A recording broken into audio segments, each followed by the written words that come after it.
오늘 함께 나눌 하나님의 말씀은 마가복음 8장입니다. 제가 가지고 있는 성경으로 신약 성경 66면에 있습니다. 마가복음 8장 1절로 10절까지의 말씀을 저와 교독하시겠습니다. 마가복음 8장 1절로 10절 말씀입니다. 그 무렵에 또 큰 무리가 있어 먹을 것이 없는지라 예수께서 제자들을 불러 이르시되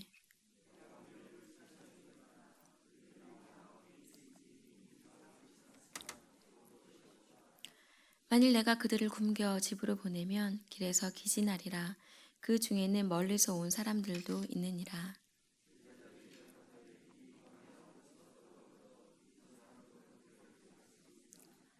예수께서 물으시되 너희에게 떡 몇 개가 있느냐? 이르되 7이로소이다 하거늘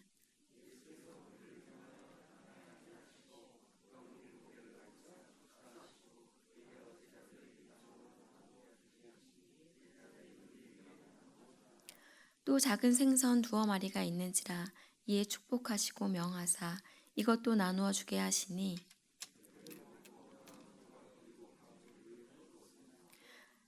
사람은 약 4,000명이었더라. 예수께서 그들을 흩어 보내시고 곧 제자들과 함께 배에 오르사 달마누나 지방으로 가시니라. 아멘. 이 세상 만물을 다스리시고 통치하시는 주님, 가을이 점점 깊어져 거리마다 울긋불긋 나뭇잎이 물들어갑니다. 시간이 흐르며 생명은 자라고 성숙하기 마련인데 올 한 해 우리는 얼마나 자라고 성숙했는지 뒤돌아보는 시간 되게 하여 주시옵소서.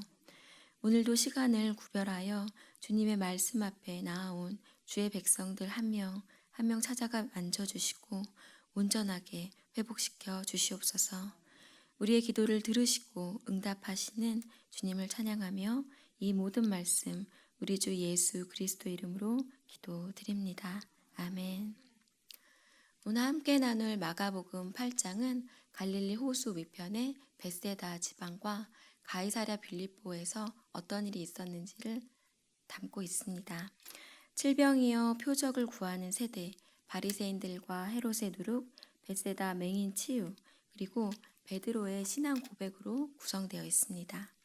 이번 장부터 예수님은 순환 예고를 하시고 그와 반하여 제자들은 그것을 알아듣지 못하는 제자들의 무지가 두드러지게 나타납니다. 먼저 칠병이어의 이적입니다. 오병이어는 익숙하신데 칠병이어는 다소 생소하실런지도 모르겠습니다. 물고기 2마리, 보리떡 5개로 5,000명을 먹이신 이 오병이어 이적은 마태, 마가, 누가, 요한복음에 모두 기록된 유일한 이적 사건입니다. 그만큼 중요하고 우리에게 익숙한 이적 사건이기도 합니다. 하지만 이 칠병이어는 마태복음과 마가복음에만 기록되어 있습니다. 1절로 2절입니다. 그 무렵에 또 큰 무리가 있어 먹을 것이 없는지라. 예수께서 제자들을 불러 이르시되 내가 무리를 불쌍히 여기노라. 그들이 나와 함께 있은지 이미 사흘이 지났으나 먹을 것이 없도다. 그 무렵으로 8장이 시작됩니다. 7장 마지막에 귀먹고 말도 듣는 사람을 예수님이 고치십니다. 두로와 시돈 지방 그리고 데가볼리 지방을 통과하며 갈릴리 호수에 이르러 일으키신 이적입니다. 에바다 열려라 라고 말씀하시자 그 귀먹었던 사람의 귀가 열리고 혀가 풀려서 말을 할 수 있게 되었습니다. 이렇게 아프고 병든 이들을 치유하시는 예수님을 많은 이들이 따랐고 시간이 흘러 그들에게 먹을 것이 없었습니다. 굶주려 있는 그들을 예수님은 불쌍히 여기십니다. 그래서 오병이어 때와 같이 그들을 모두 앉게 하시고 그들이 가지고 있는 7개의 떡과 2마리의 물고기에 축사하신 후에 그것을 떼어 그 무리들에게 나누어 먹게 하십니다. 많은 무리가 배불리 먹고 남은 조각이 7광줄이었습니다. 이것이 칠병이어의 이적입니다. 오병이어의 이적이 유대인들을 대상으로 일으킨 이적이라면 칠병이어의 이적은 이방인들을 대상으로 일으키신 이적입니다. 이 칠병이어 사건을 통해서 이방인들 역시 유대인들과 마찬가지로 불쌍히 여기시는 그 예수님의 긍휼히 여기시는 마음이 잘 드러납니다. 하지만 또한 그와 대조적으로 굉장히 무지한 제자들의 모습 또한 볼 수 있습니다. 예수님은 영적으로 또 육적으로 굶주려 있는 그 무리들을 불쌍히 여기셨고 그들에게 먹이시는 이러한 사역을 담당하십니다. 유대인들과 동일한 방법으로 적은 생선과 떡으로 그들을 배불리 먹이십니다. 반면에 제자들은 이전에 오병이어 이적을 통해서 적은 것으로도 배불리 먹이실 수 있는 예수님이라는 것을 알고 있었음에도 불구하고 예수님에게 이런 이야기를 합니다. 4절입니다. 제자들이 대답하되 이 광야 어디서 떡을 얻어 이 사람들로 배부르게 할 수 있으리이까. 지난 7장까지 예수님은 중풍병자, 손마른 사람, 혈루증 여인, 귀 어두운 사람 등 수많은 병자를 고치셨고 축사하심으로 귀신을 쫓아내셨습니다. 그리고 오병이어 사건을 통해서 많은 굶주린 이들을 배부르게 먹이십니다. 이런 것을 보았고 함께 경험한 제자들이었지만 그들은 여전히 예수님에게 이 광야 어디에서 떡을 얻어 사람들을 배불리 먹이겠냐고 묻고 있습니다. 참으로 어리석고 무지한 제자들의 모습입니다. 안타깝지만 그리고 부끄럽지만 이 제자들의 모습은 바로 우리들의 모습과 동일합니다. 예수님이 하나님의 아들로 이 땅에 오셨다는 것을, 우리의 죄가 십자가에서 모두 사함받았다는 것을 우리는 알고 또 믿는다고 고백합니다. 하지만 여전히 우리는 주님께 이렇게 묻습니다. 죄로 가득한 이 세상에서 어떻게 내 주변의 사람들을 배부르게 할 수 있는지 묻습니다. 물질이 제일인 이 세대의 풍조 가운데 어떻게 영적으로 배부르게 할 수 있는지 우리는 여전히 주님께 묻습니다. 요한복음 6장 35절입니다. 예수께서 이르시되 나는 생명의 떡이니 내게 오는 자는 결코 줄이지 아니할 터이요 나를 믿는 자는 영원히 목마르지 아니하리라. 말씀이신 예수 그리스도를 먹지 않으면 우리는 늘 배고플 수밖에 없습니다. 예수 그리스도를 믿지 아니하면 우리는 영혼의 갈급함으로 목마름을 느낍니다. 왜냐하면 우리 사람들의 마음에는 예수님이 아니고서는 채울 수 없는 빈 공간이 있기 때문입니다. 예수님의 시선으로 배고픈 이들을 향해서 불쌍히 여기는 마음을 가지고 말씀의 떡, 생명의 떡을 나눠주는 저와 여러분이 되어야 할 것입니다.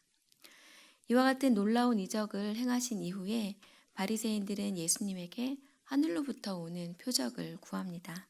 11절로 13절입니다. 바리새인들이 나와서 예수를 힐난하며 그를 시험하여 하늘로부터 오는 표적을 구하거늘 예수께서 마음속으로 깊이 탄식하시며 이르시되 어찌하여 이 세대가 표적을 구하느냐. 내가 진실로 너희에게 이르노니 이 세대에 표적을 주지 아니하리라 하시고 그들을 떠나 다시 배에 올라 건너편으로 가시니라.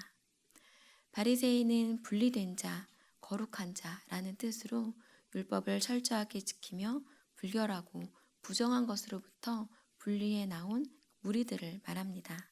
내적인 신앙과 바른 신앙 자세보다는 신학의 외적인 형태와 그 형식에 매우 관심을 갖는 위선적인 신앙이었습니다. 그들은 예수님을 힐난하고 시험하며 하늘로부터 오는 표적을 구합니다.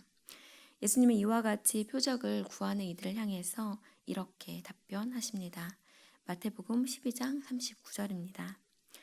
예수께서 대답하여 이르시되 악하고 음란한 세대가 표적을 구하나 선지자 요나의 표적밖에는 보일 표적이 없느니라.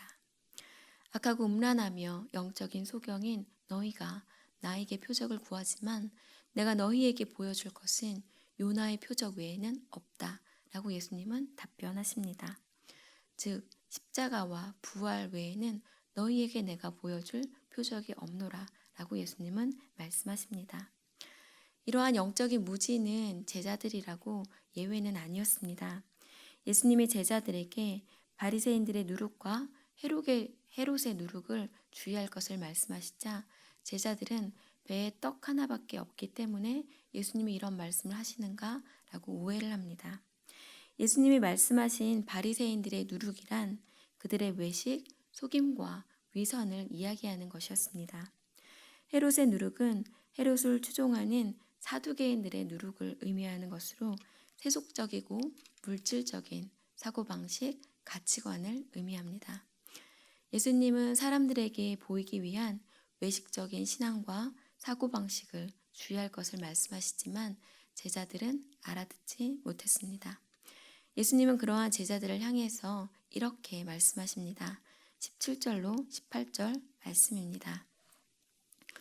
예수께서 아시고 이르시되 너희가 어찌 떡이 없으므로 수군거리느냐 아직도 알지 못하며 깨닫지 못하느냐 너희 마음이 둔하냐 너희가 눈이 있어도 보지 못하며 귀가 있어도 듣지 못하느냐 또 기억하지 못하느냐.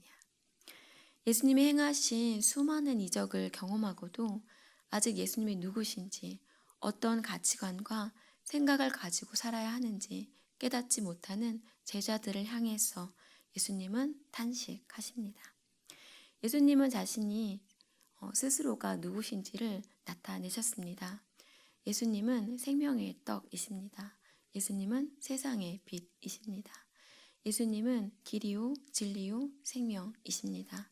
예수님은 부활이요 생명이십니다. 예수님은 참 포도나무이십니다. 예수님이 이와 같이 자신이 누구인지 스스로를 나타내셨음에도 불구하고 여전히 예수님이 누구인지 모르는 이러한 영적 무지를 우리는 갖지 않아야겠습니다. 예수님이 누구신지 바로 알고 깨달아 예수님을 근심하지 않도록 해야 할 것입니다. 예수님은 이제 벳세다에서 한 맹인을 치유하십니다. 23절로 25절입니다. 예수께서 맹인의 손을 붙잡으시고 마을 밖으로 데리고 나가사 눈에 침을 뱉으시며 그에게 안수하시고 무엇이 보이냐 물으시니 쳐다보며 이르되 사람들이 보이나이다. 나무 같은 것들이 걸어가는 것이 보나이다 하거늘 이에 그 눈에 다시 안수하심에 그가 주목하여 보더니 나아서 모든 것을 밝히 보는지라. 예수님의 눈에 안수하여 무엇이 보이냐 물으셨을 때에 그 사람은 나무 같은 것들이 걸어 다니나이다 라고 대답합니다. 1차 계한입니다. 그 후에 눈에 다시 안수하여 맹인을 주목하여 보시며 무엇이 보이냐 물으셨을 때에 그의 눈이 밝아져서 환하게 모든 것이 잘 보인다 라고 답변합니다. 2차 계한입니다. 우리 삶 가운데 예수님이 찾아오신 후에 우리의 감겨 있었던 그 영적인 눈이 뜨여서 주님을 어렴풋하게나마 보게 되었습니다. 영적인 세계가 있다라는 것을 알게 되었고 우리의 모든 것을 아시고 모든 것 되시는 주님이 죄에 대해서 사망에 대해서 이기셨음을 우리는 알게 되었습니다. 아직은 흐릿하여서 거울로 보는 것 같이 희미하지만 주의 날 주님 다시 오실 그때에는 얼굴과 얼굴을 마주 대하여 보는 것 같이 모든 것을 밝히 볼 것입니다. 고린도전서 13장 11절로 12절 말씀입니다. 내가 어렸을 때에는 말하는 것이 어린아이와 같고 깨닫는 것이 어린아이와 같고 생각하는 것이 어린아이와 같다가 장성한 사람이 되어서는 어린아이의 일을 버렸노라. 우리가 지금은 거울로 보는 것 같이 희미하나 그때는 얼굴과 얼굴을 대하여 볼 것이요 지금은 내가 부분적으로 하나 그때에는 주께서 나를 아신 것 같이 내가 온전히 알리라. 오늘도 이러한 소망을 가지고 주님께로 나아가는 저희들이 되어야 할 것입니다. 비록 여전히 이 세상에서의 삶은 고난 가운데 어려움 가운데 있지만 빛 대신 주님을 보게 된 기쁨, 알게 된 기쁨이 우리에게 충만하길 원합니다. 다시 오실 주님을 사모하며 주님을 환히 밝히 배울 날을 고대하며 오늘 사는 저희들이 되어야 할 것입니다. 이제 마지막으로 베드로의 신앙 고백과 예수님의 첫 번째 순환 예고 그리고 제자들의 무지가 다시 한번 드러나는 본문입니다. 27절로 29절입니다. 저와 교독하시겠습니다. 예수와 제자들이 빌립보 가이사랴 여러 마을로 나가실새 길에서 제자들에게 물어 이르시되 사람들이 나를 누구라고 하느냐.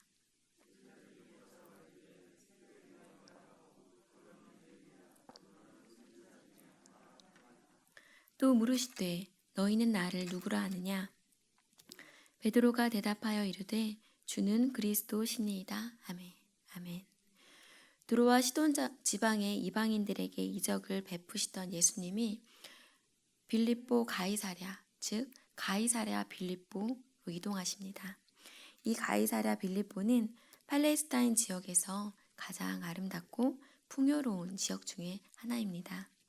이곳은 가이사 아구스토가 헤롯 대왕에게 하사하였고 후에 헤롯 2세가 이 도시를 새롭게 정비합니다. 헤롯 2세는 이곳에 풍요와 다산의 신인 판을 위한 신전과 로마의 황제 아우구스투스 신전을 세웠습니다. 아름답고 풍요로운 지역에 세워진 크고 웅장한 우상 신전 앞에서 예수님은 제자들에게 물으십니다. 사람들이 나를 누구라고 하느냐고. 이 질문에 제자들은 누구는 세례 요한이라고 하고 누구는 엘리야, 더러는 선지자 중에 한 사람이라고 한다고 예수님에게 답변합니다. 그러자 예수님이 다시 한번 물으십니다. 너희는 나를 누구라고 하느냐고. 이 질문에 베드로는 주는 그리스도시다 라고 답변합니다. 세상 사람들은 이 세상에서 펼쳐지는 이 세상에서 통용되는 능력과 권세를 추구합니다. 예수님을 바라보는 시선도 그랬습니다. 이스라엘을 다스리는 왕으로 지금의 대통령과 같은 모습으로 그곳에 임하기를 예수님은 그 사람들은 원하셨습니다. 배부르기 원했고 그들의 병이 낫기 원했습니다. 하지만 예수님은 이 땅의 삶에 대한 그 소망 너머에 하나님의 나라와 영원한 생명을 주시려고 이 땅에 오셨습니다. 예수님은 위대한 선지자나 예언자, 성인이 아닌 하나님의 아들이십니다. 우리를 죄에서 구원하러 이 땅에 오신 메시아이십니다. 예수님은 제자들이 이것을 알기 원했습니다. 깨닫기 원했습니다. 하지만 그들은 여전히 그것을 알기엔 부족했습니다. 맹인이 눈을 떠서 세상을 바로 보게 된 것처럼 제자들도 영적인 눈을 떠서 예수님을 메시아로 바로 알기 원했습니다. 주는 그리스도라는 이 고백을 베드로의 입술을 통해서 들으신 이후에 예수님은 이제 당신이 당하실 순환을 예고하십니다. 31절로 33절입니다. 인자가 많은 고난을 받고 장로들과 대제사장들과 서기관들에게 버림받아 죽임을 당하고 사흘 만에 살아나야 할 것을 비로소 그들에게 가르치시되 드러내놓고 이 말씀을 하시니 베드로가 예수를 붙들고 항변하매 예수께서 돌이켜사 제자들을 보시며 베드로를 꾸짖어 이르시되 사탄아 내 뒤로 물러가라. 내가 하나님의 일을 생각하지 아니하고 도리어 사람의 일을 생각하는도다 하시고. 예수님은 제자들에게 처음으로 십자가와 부활에 대해서 말씀하십니다. 세상 사람들과 똑같이 다스리시고 통치하시는 왕으로서, 실제적인 왕으로서 이 땅에 오실 것을 꿈꾸던 베드로는 항변하였고, 예수님은 그런 베드로를 향해서 사탄아 내 뒤로 물러가라 라고 말씀하십니다. 예수님의 죽음은 부활을 맞이하기 위해서 반드시 필요한 것이며 영광이 임하는 통로입니다. 예수님은 절망이 아닌 소망을 주기 위해 이 땅에 오셨고 슬픔이 아닌 환영하여 맞이해야 하는 그 죽음을 감당하시기 위하여 이 땅에 오셨습니다. 이제 예수님은 본격적으로 예수님이 걸으실 길이 어떤 길이며 예수님과 함께 한다는 것이 어떤 의미인지 제자들에게 알려주십니다. 34절로 38절입니다. 저와 교독하시겠습니다. 무리와 제자들을 불러 이르시되 누구든지 나를 따라오려거든 자기를 부인하고 자기 십자가를 지고 나를 따를 것이니라.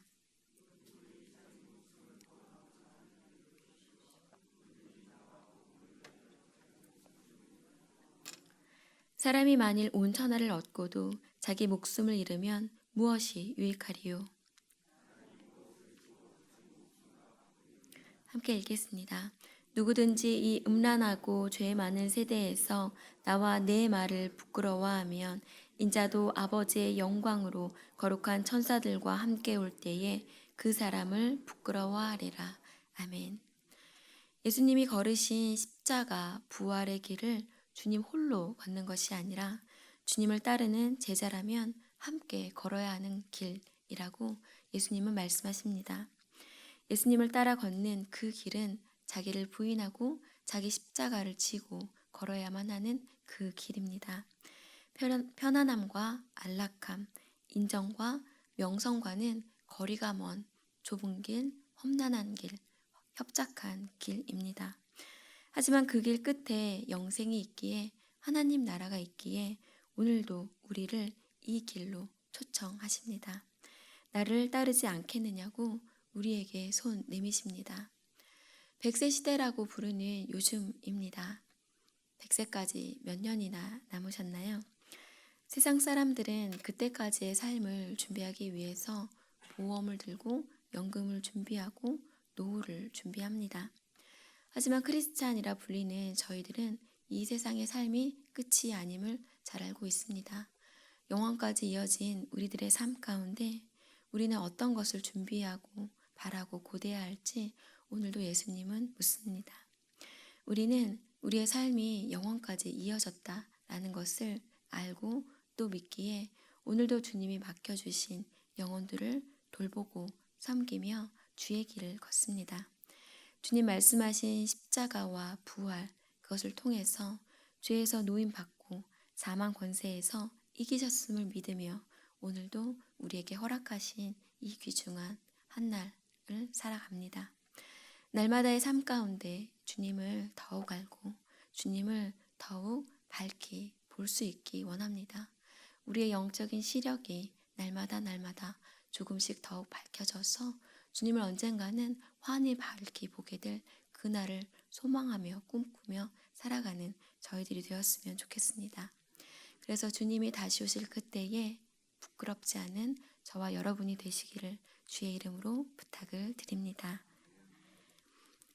우리를 섬기기 위해서 이 땅에 종으로 오신 주님, 한 걸음 한 걸음 주님이 행하신 발자취를 따라 걸으며 주님의 마음과 생각을 알게 하시니 감사합니다.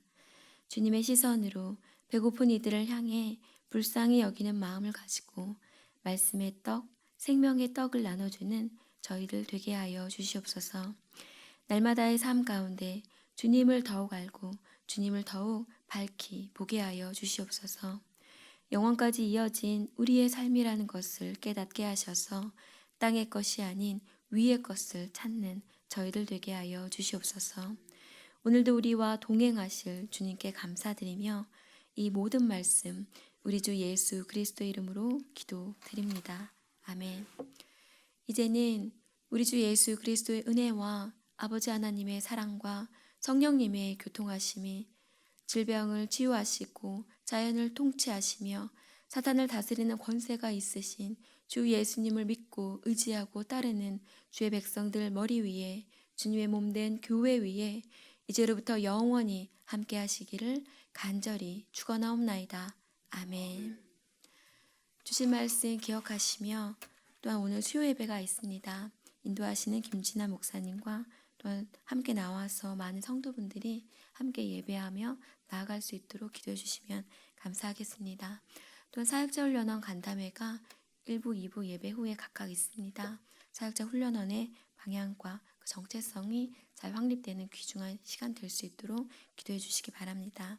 또한 중직자 선거를 위해서 교회 내 환우를 위하여 나라와 민족을 위하여 저희들 주여 한번 외치시고 기도하시겠습니다. 주여!